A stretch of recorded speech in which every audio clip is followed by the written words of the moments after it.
Hello. Sorry about the mess. It's our homeschool room. Here we go. Okay. So we're going to come to the top of our mat, start our practice there today. Our feet can be however we feel most comfortable in a standing position, whether that is hips distance apart, together, or even a little wider. For me, that's feet under my hips. And we're going to ground our feet into the earth beneath us. Have a little bit of buoyancy in our legs, a little micro bend. Draw your hips down, or your pelvis down, tailbone down, and draw your belly button into your spine, shoulders stack above the hips, your head just draw slightly back towards the back of the room, and your crown draws up towards the sky. You're going to take a deep breath in and rise your hands to the sky into upward salute. And then you're going to draw your hands down through the center and down into your forward fold.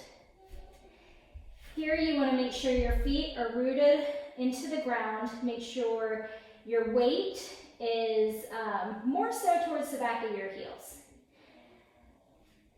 And take your hands wherever they need to be. They can be on the ground, on palms, on fingertips.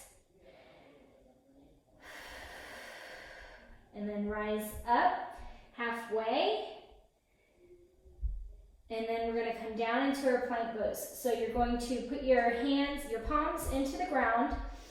And as you walk back, jump back, step back, you're going to transfer the weight into your hands and come into your plank pose.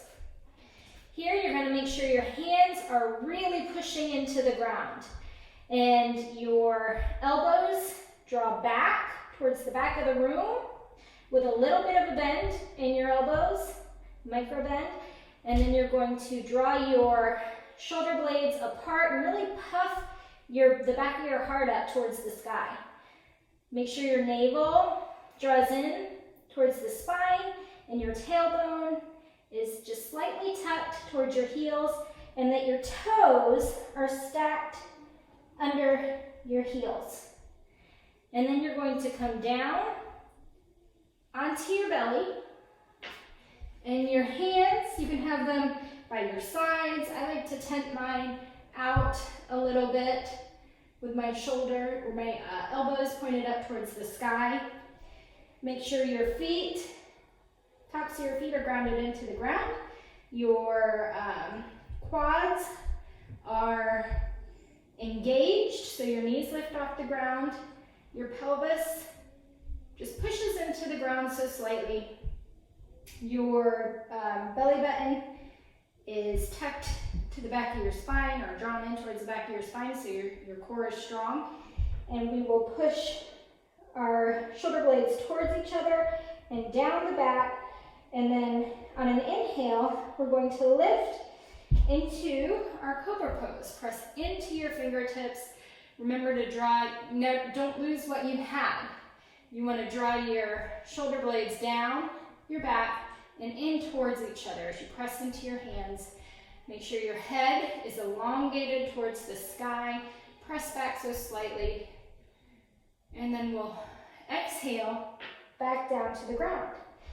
On an inhale, we're going to come up into down dog. So push your way up and hinge at the hips as you push your body back. In down dog, we're going to take a couple breaths here. Inhale, exhale. And your feet can be wherever they feel most comfortable to you. Again, to me, that's about hips distance apart. Make sure your knees, they can have a little bit of a bend in them if that's helpful for you. Your heels don't have to touch the ground. Push into your hands and into your fingertips. Push the ground away from you. And your gaze can be towards your feet or even up towards your navel. Take another deep breath and exhale. Again, make sure your spine or your core is engaged. Draw your belly button towards your spine.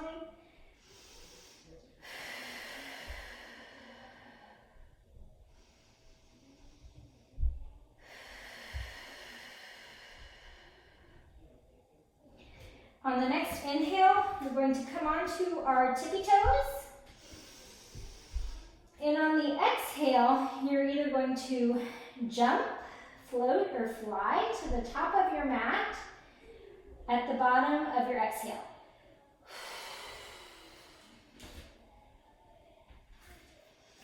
Now come into half lift.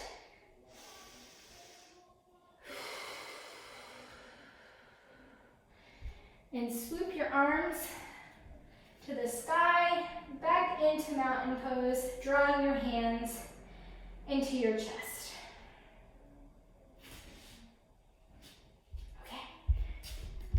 I hope that wasn't too awkward. Thank you.